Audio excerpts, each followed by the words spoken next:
সিলেটে কঠোর অনুশীলনে ব্যস্ত বাংলাদেশ টেস্টে পচা শামুকে পা কাটতে চায় না টাইগাররা।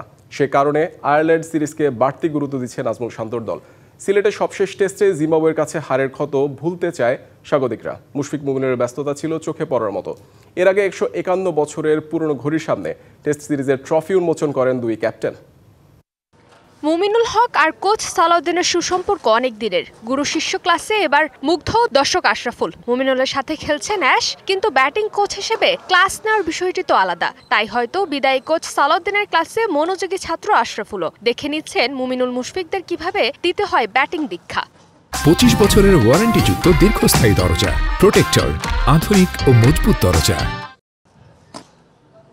অনুশীলন মাঠে এত চরিত্রের ভিড়ে সবার চোখ আটকে আছে ওই আশরাফুলেই। প্রিয় আশরাফুলকে কোচিং প্যানেলে দেখতে পেয়ে বেজায় খুশি তার ভক্তরা। তবে প্রশ্ন থাকছে, এই জাতীয় দলে কোচিং করার মতো যথেষ্ট অভিজ্ঞতা কি আছে অ্যাশের? এই সমালোচনায় ধামাচাপা দিতেই হয়। অনুশীলনে অ্যাশ নিবেদিত প্রাণ। সিলেটে খেলা শেষ টেস্ট হেরেছে বাংলাদেশ।